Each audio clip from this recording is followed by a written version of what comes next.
नमस्कार दोस्तों। आप जानते हैं कि अमेरिका में इस समय राष्ट्रपति पद के चुनाव हो रहे हैं। 3 नवंबर को वहां पर मतदान होना है। लेकिन इसके बावजूद अमेरिका और भारत के बीच 2+2 वार्ता प्रस्तावित है। अगले सप्ताह ये बातचीत दिल्ली में होनी है। अमेरिका के रक्षा और विदेश मंत्रालयों से संबंधित जो सर्वोच्च उनके अधिकारी हैं वो दिल्ली पधार रहे हैं। हमारे विदेश मंत्री और रक्षा मंत्री से उनकी बातचीत होनी है।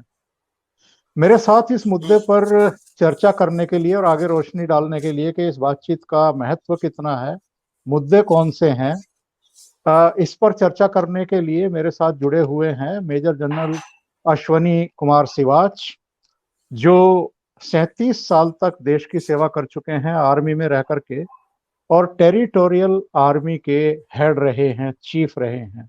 सिवाच साहब, आपका बहुत अभिनंदन, बहुत स्वागत है। Thank you. सिवाच साहब, जो दिल्ली में 2+2 बातचीत होने जा रही है अमेरिका और भारत के बीच, ये कितनी महत्वपूर्ण बातचीत है ऐसे समय जबकि हम जानते हैं कि पूर्वी लद्दाख में पिछले करीब करीब 5-6 महीने से तनाव चल रहा है चीन के साथ। प्रशांत और हिंद महासागर में भी तनाव पसरा हुआ है। दक्षिण चीन सागर में भी उससे जुड़े हुए जितने भी देश हैं वो भी चीन के का जो आक्रामक रवैया है उससे परेशान है। और चाहे पाकिस्तान से रिलेशनशिप हो, चाहे चीन से हो, या स्ट्रेटेजिक अगर हम बात करें अमेरिका के साथ भी, जो अलग अलग सेक्टर में हमारे सहयोग और जो वैश्विक हालात हैं इस समय, उनके मद्देनजर भी ये +2+ जो बातचीत होने वाली है ये कितनी अहम है। देखो चौधरी साहब, इसमें कोई दो राय नहीं। ये जो 2+2 की जो बातचीत होगी कि अमेरिका से उनके secretary of state Mike Pompeo आएंगे और डिफेंस सेक्रेटरी जो हैं वो मार्क एस्पर, और हमारे जो हैं डिफेंस मिनिस्टर और फॉरेन मिनिस्टर के बीच में जो बातचीत होगी, बहुत अहमियत वाली बात है। और दो तीन बातें हैं इसमें जो स्टैंड आउट करते हैं। एक तो अमेरिका के जो है 2+2 कुछ ही देशों के साथ करता है जो कि उसके साथ बड़े करीब है, जैसे जापान है, भारत है। और उसके बाद कि अभी देखो कोविड-19 चला हुआ है तो ज्यादातर मीटिंग वर्चुअल हो रही है, मगर और इलेक्शन भी अभी प्रेसिडेंट के होने वाले हैं अमेरिका में 3 नवंबर को। इसके बावजूद भी माइक पोम्पियो और मार्क एस्पर ने अपना टाइम निकाल के और वो दिल्ली में आ रहे हैं। और ये जो है थर्ड मीटिंग है 2+2 की। जो पहली मीटिंग हुई थी वो हुई थी 2018 में, जो कि दिल्ली में हुई थी सितंबर में, और उसके बाद पिछले साल हुई थी दिसंबर के अंदर वाशिंगटन में। और ये तीसरे साल है जो कि अभी 27 और 26-27 को ये अभी भारत में न्यू दिल्ली में होगी। तो इसमें खास तौर से कौन से मुद्दों पर चर्चा होनी है? ये तो हम जानते हैं कि क्षेत्रीय मुद्दों पर भी होगी, ये भी जानते हैं कि वैश्विक जो हालात हैं उन पर भी चर्चा होनी ही है। और जैसा आपने जिक्र किया है कि ये कोरोना काल है, अमेरिका में भी वैक्सीन पर शोध चल रहा है, रूस में भी चल रहा है, भारत में भी चल रहा है, यूरोपियन कंट्रीज में भी चल रहा है। और भारत में तो 2 वैक्सीन कम से कम ऐसी हैं जो करीब करीब थर्ड फेज में आ गई हैं। अमेरिका में भी इस पर काम चल रहा है। तो ऐसे कौन कौन से मुद्दे हैं? हिंद प्रशांत क्षेत्र तो होगा ही, क्वाड तो होगा ही, जो चीन के साथ हमारी तनातनी चल रही है उसमें भी अमेरिका की एक अहम भूमिका है। उसने अपना एक युद्धक पोत बाकायदा, एक नहीं दो, एक तो वियतनाम के पास, एक फिलीपाइंस के पास, प्रशांत महासागर में ऑलरेडी भेज दिया है। उन्होंने यूरोपियन कंट्रीज से अपने 9-9.5 हजार सैनिक निकाल करके वहां भेजे हैं, और भी बहुत सारी तैयारियां अमेरिका की है। तो इन सब गतिविधियों के बीच में, तनाव के बीच में, तनातनी के बीच में ये जो मीटिंग होने वाली है ये कितनी अहम है भारत के दृष्टिकोण से? ये देखो चौधरी साहब, ये बहुत ही अहमियत है इस मीटिंग में, क्योंकि 3-4 मुद्दे हैं। एक तो देखो बायलैटरल इशू डिस्कस होंगे, रीजनल इशू होंगे जिसके अंदर आपको आएगा साउथ चाइना सी के अंदर क्या है, और इसके बाद भारत और जो चीन के रिलेशन है लद्दाख पे, उसके ऊपर भी बातचीत होगी, और कहीं ना कहीं अफगानिस्तान के बारे में भी बातचीत आएगी, और कहीं ना कहीं ईरान के बारे में, भारत और ईरान के रिलेशन और ईरान और अमेरिका रिलेशन, उनके ऊपर भी बातचीत होगी। और इसके बावजूद इंटरनेशनल इशू भी आएंगे, जिस प्रकार से चीन की विस्तारवादी गतिविधियां चल रही हैं पूरे संसार में, तो उसको कैसे काउंटर किया जाए, क्वाड के बारे में भी बातचीत होगी, मालाबार एक्सरसाइज के बारे में बातचीत होगी, दो आर्मी टू आर्मी जो अभी एक्सरसाइज होने वाली है, युद्धबाज और वज्र प्रहार, उसके बारे में बात होगी। देखो उसमें दो चार चीज बड़ी अहमियत की हैं, जो भारत और जो अमेरिका के रिलेशन है उसको दर्शाती है। पहले तो देखो भारत के साथ एक स्ट्रेटेजिक पार्टनरशिप बढ़ती जा रही है भारत और अमेरिका के बीच में, और ये अभी कोई लास्ट 6-7 साल से ज्यादा इसमें एक प्रकार से प्रोग्रेस हुई है कि भारत ने पहले 2016 में एक लिमियो साइन किया, logistic exchange memorandum of agreement, जिससे भारत और जो अमेरिका के शिप हैं वो आपस में जा सकती हैं एक दूसरे के पोर्ट में, और वो सहायता ले सकती हैं। उसके बाद 2018 में जो पहली मीटिंग थी 2+2 की, उसमें कोम कासा साइन हुआ, communication compatibility and security arrangement.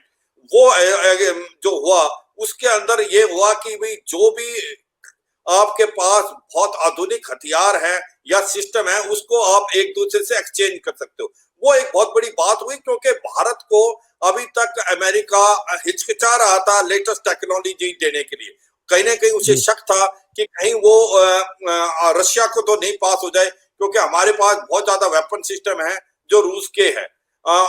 मगर उसको अभी यकीन आ गया है कि भारत का जो ट्रैक रिकॉर्ड अच्छा है, और अब की बार जो मीटिंग है उसमें दो हो सकता है समझौते हों। एक तो बेका है, जिसको basic exchange memorandum of agreement है, जो basically basic exchange cooperation agreement, वो जो है दर्शाता है कि जो भारत और यूएस के अंदर जो सैटेलाइट और के जो एक प्रकार के आपके क्लासिफाइड इंफॉर्मेशन है, वो भी आपस में शेयर कर पाएंगे।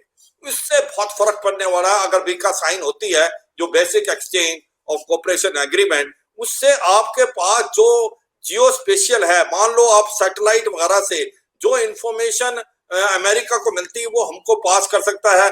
आपकी जो मिसाइलें हैं उनकी एक्यूरेसी बढ़ जाती है। तो आपकी जो है आज की तारीख में जब भारत और चीन की आपस में एक प्रकार से तनाव बढ़ा हुआ है, अगर ये बीका साइन होती है तो बहुत अच्छी बात होगी। उसके साथ साथ एक मिस्ता भी है, जिसको मैरीटाइम इंफॉर्मेशन शेयरिंग अरेंजमेंट है, टेक्निकल अरेंजमेंट, उसके भी चांसेस हैं हो जाए, उसका पक्का पता नहीं है, मगर अगर वो भी होती है उसमें भी आपस में तालमेल।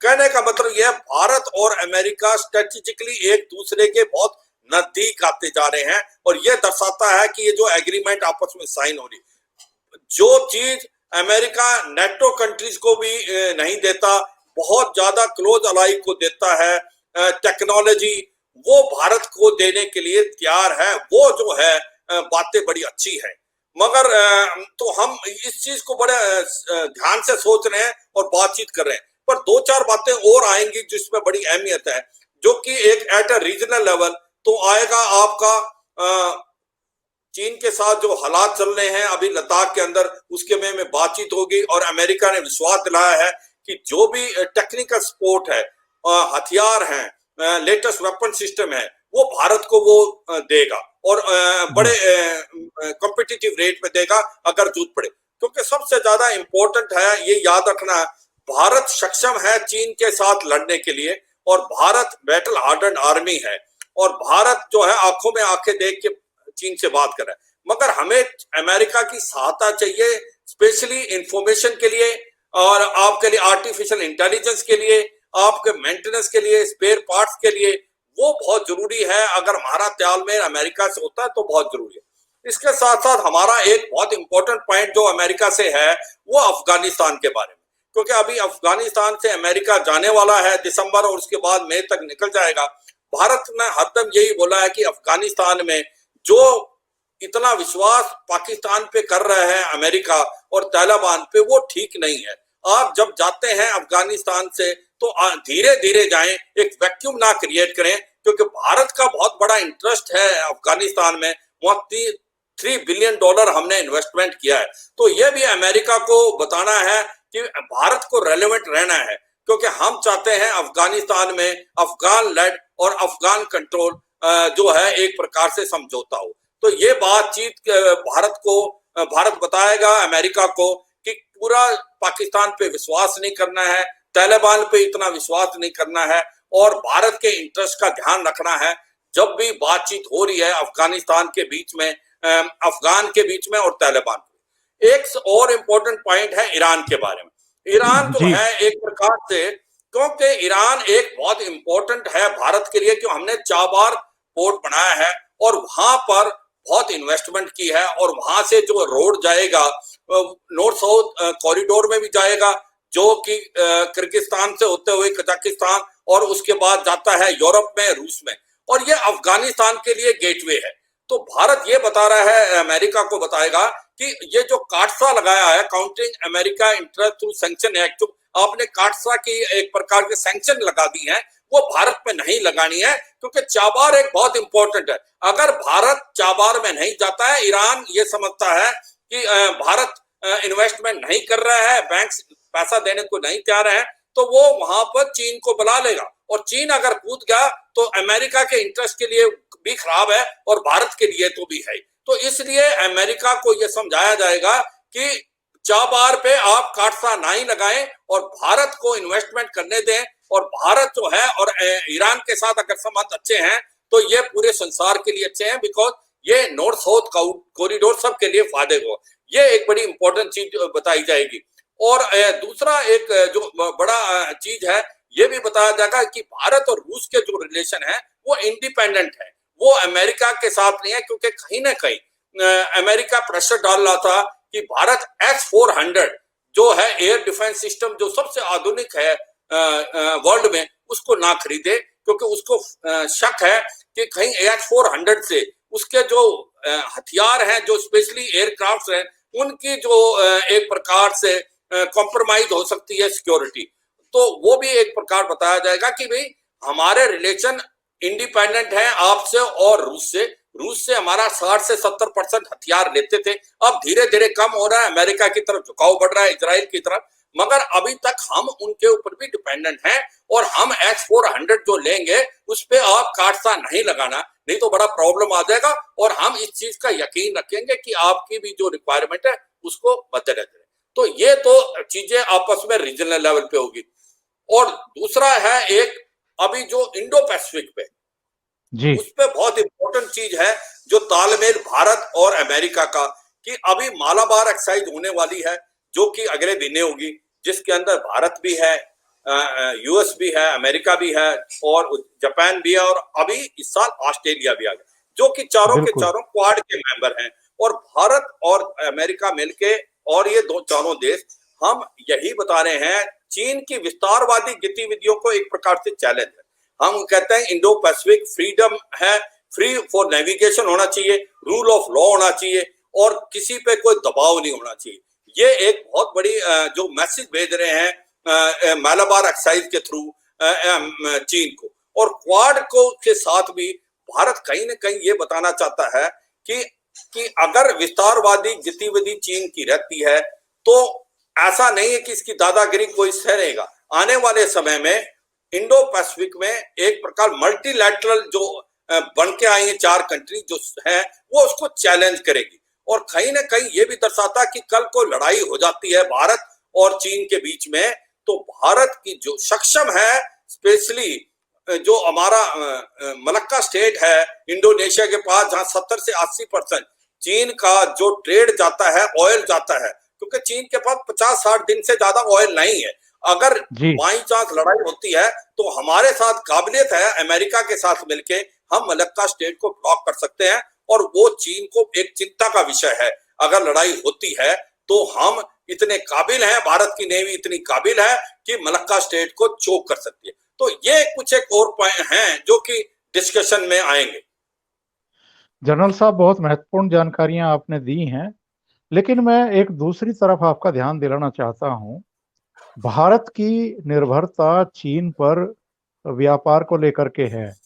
वहाँ से ऐसी बहुत सारी चीजें आयात की जाती हैं, और आप ये जानते हैं कि अमेरिका के साथ भी हमारा व्यापार है, पर जो हम बहुत व्यापक पैमाने पर अमेरिका के साथ अपने व्यापारिक रिश्ते कायम करना चाहते हैं, जो ट्रेड एग्रीमेंट करना चाहते हैं, वो लटका हुआ है। पिछली बार भी जब प्राइम मिनिस्टर गए थे, तब भी ये उम्मीद जाहिर की गई थी कि शायद अमेरिका के साथ हमारा ट्रेड सिरे चढ़ जाएगा, लेकिन कुछ बिंदु हैं जिन पर दोनों देशों में सहमति नहीं हो पा रही है। तो इस 2+2 मीटिंग में क्या जो ट्रेड का मामला लटका हुआ है वो भी कुछ आगे बढ़ सकता है? देखो चौधरी साहब, ऐसा लगता है कि अभी तो क्योंकि इलेक्शन होने वाले हैं यूएस प्रेसिडेंट के 3 नवंबर को, और काफी टाइम कम रह गया, मगर अभी हमारे अंदर काफी अंडरस्टैंडिंग आई है अमेरिका और भारत के बीच में। अमेरिका को भी अपना इंटरेस्ट देखना है और भारत को भी अपना इंटरेस्ट देखना है, और ट्रेड के मामले में दोनों के बारे में अपनी अपनी सोच विचार है, मगर धीरे धीरे हम नजदीक आते जा रहे हैं और इस चीज को समझ रहे हैं कि ये दोनों देशों के लिए इंपॉर्टेंट है अगर हमारी और अमेरिका के बीच में ट्रेड डील हो जाए। तो ये मेरे को लगता है अगर इस बार नहीं होता, इस पर डिस्कशन जरूर होगा। अगर कोई समझौता नहीं होता तो आने वाले समय में मुझे लगता है चाहे वो जो बाइडेन आए या डोनाल्ड ट्रंप आए, इसके ऊपर कोई ना कोई सकारात्मक रवैया होगा और ये होगा।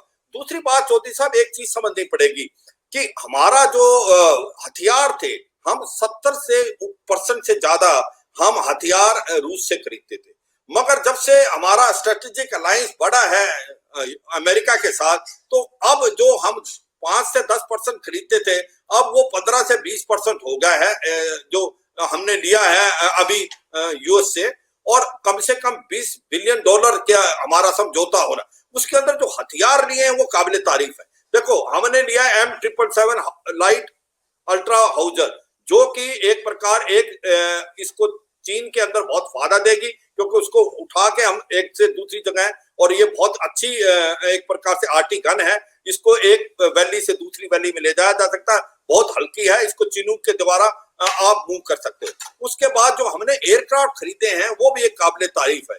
C-17 ग्लोब मास्टर, जो कि एक बहुत बड़ा जहाज है जिसके अंदर बहुत बड़ी कैपेबिलिटी है, उसको लिया है अमेरिका से 15। उसके बाद हमने जो है आपसे लिए C-13J हरकुलिस, जिसको बोलते हैं स्पेशल ऑपरेशन ट्रांसपोर्ट एयरक्राफ्ट, वो ले लिया है। जी। उसके बाद हमने जो है चिन्यूक हेलीकॉप्टर लिए हैं, जो कि बहुत बड़े सामान को उठा ले जा सकते हैं एक जगह से दूसरी जगह, और 22 के करीब अपाचे अटैक हेप्टर लिए हैं, जो कि गेम चेंजर है। तो ये जो आधुनिक हथियार है, चीन जो है बहुत कम देशों को देता है, और इससे क्या हो गया है कि भारत की एयर पावर की क्षमता बहुत बढ़ गई है, और उससे हमें अब महसूस हो रहा है कि कहीं ना कहीं हमने ये सोचा था ये चंद एक साल पहले, 10-15 साल में, कि भारत और चीन के साथ लड़ाई नहीं होगी, क्योंकि भारत और चीन के साथ इकोनॉमिक रिलेशन इतने ज्यादा हो गए हैं कि अगर कुछ भी आपस में तनाव बढ़ता है तो चीन को भी बड़ा नुकसान होता है, क्योंकि भारत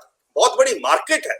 और तो ये हमारी धारणा थी, और ये मुझे लगता है ये धारणा कहीं ना कहीं कमी मिली है, इसमें खामियां मिली हैं, और हमने जो अपना इंफ्रास्ट्रक्चर था बॉर्डर के इलाके में, इतनी स्पीड से डेवलप नहीं किया जितना कि चीन ने कर लिया तिब्बत ऑटोनोमस रीजन में। हम देर आए दुरुस्त आए, मगर ये जो 6-7 साल हैं पुराने, इसमें हमने बहुत ज्यादा प्रोग्रेस की है। हमने 66 जो रोड बनाई है, जो कि एक बहुत ज्यादा स्ट्रेटेजिक इंपॉर्टेंट रोड है आपकी लद्दाख से अरुणाचल प्रदेश, जिसके अंदर ये आपका दरबुक शोक दौलत बेग ओल्डी भी आता है। उसके बाद आपने दारचा नीमू पदम से लेके लिए बना लिया है। एक आप बना रहे हो जो कि ससोमा सेसरला और मोरगो से लेके दौलत बेग ओल्डी। तो हमारा बदलाव आया है, हमें महसूस हुआ है कि हमें अगर चीन के साथ रिस्पेक्ट चाहिए, चीन के ऊपर आप पूरा भरोसा नहीं कर सकते, और अगर आपको चीन के साथ आंखों में आंखें डालनी है तो आपको पूरा प्रिपेयर होना चाहिए, और वो आप तभी प्रिपेयर होंगे जब आप बॉर्डर एरिया में अपनी कैपेसिटी बिल्डिंग और इंफ्रास्ट्रक्चर डेवलपमेंट करेंगे। और हम अभी देर से आए मगर दुरुस्त आए। अब जो लास्ट 5-10 साल में हमने कैच किया है वो काबिले तारीफ है। और अभी और धीरे जो है जिस स्पीड से रोड बन रही है भारत की, वो मुझे लगता है अगले 5-10 साल में हम कहीं ना कहीं इंफ्रास्ट्रक्चर के मामले में चीन का मुकाबला कर पाएंगे। जनरल साहब बहुत बहुत धन्यवाद, आप जुड़े और आपने बहुत ही महत्वपूर्ण जानकारियां हमारे दर्शकों को दी। खास तौर से भारत और अमेरिका के बीच जो +2+ की जो मीटिंग होने जा रही है, इसमें वहाँ के भी रक्षा मंत्री, विदेश मंत्री, जिनको वहाँ पर डिफेंस सेक्रेटरी और फॉरेन अफेयर्स सेक्रेटरी बोला जाता है, और हमारे भी रक्षा मंत्री और विदेश मंत्री शामिल होंगे। और जिस तरह का वातावरण इस समय है भारतीय क्षेत्र में, चाहे कश्मीर का मुद्दा हो, चाहे आपका पूर्वी लद्दाख का मुद्दा हो, चाहे प्रशांत और हिंद महासागर का हो, चाहे दक्षिण चीन सागर का हो, या क्वाड का मसला हो जिसमें आपने जिक्र किया अभी के इस बार ऑस्ट्रेलिया भी शामिल हो रहा है भारत, अमेरिका और जापान के साथ।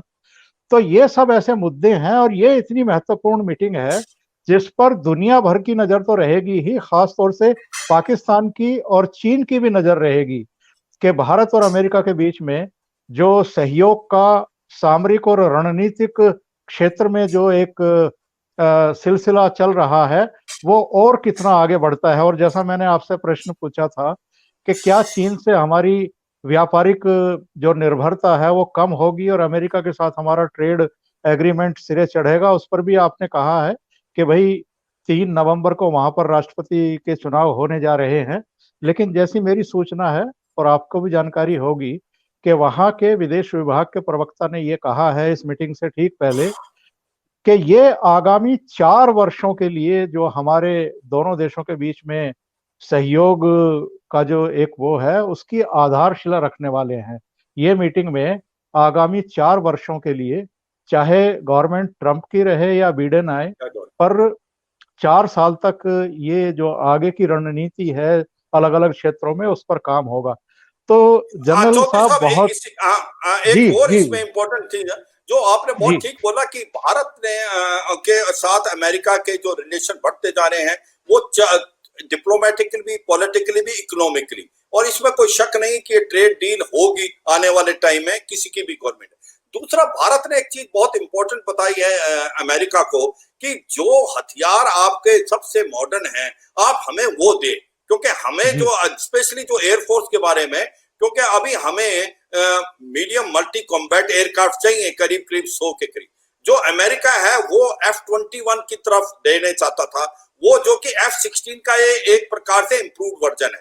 भारत ने कहा कि हमें वो एयरक्राफ्ट नहीं चाहिए जो अगले 4-5 साल में काम दे, हमें चाहिए जो एयरक्राफ्ट अगले 30-40 साल दे। तो हमारी नजर है कहीं ना कहीं F-35 की तरफ या F-22 से बेटर इंप्रूवर। तो इसलिए ये भी बताया जा रहा है कि जो टेक्नोलॉजी है आत्मनिर्भर वाला, कि आप ट्रांसफर ऑफ टेक्नोलॉजी करें, मेक इन इंडिया करें और लेटेस्ट टेक्नोलॉजी दें, तो हम धीरे धीरे अपना जो हथियार है वो आपसे खरीदेंगे और बिनस्बत और किसी देश से या रूस से, मगर इसके अंदर मेक इन इंडिया कंपोनेंट होना है और ट्रांसफर ऑफ टेक्नोलॉजी होना है और आपने लेटेस्ट हथियार देने।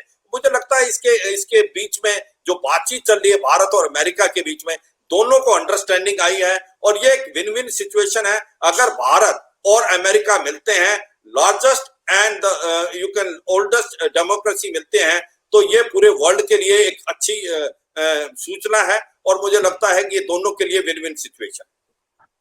जनरल साहब बहुत बहुत धन्यवाद, आपने इतना समय निकाला और बहुत विस्तार से हमारे दर्शकों को बताया है। बहुत बहुत धन्यवाद आपका।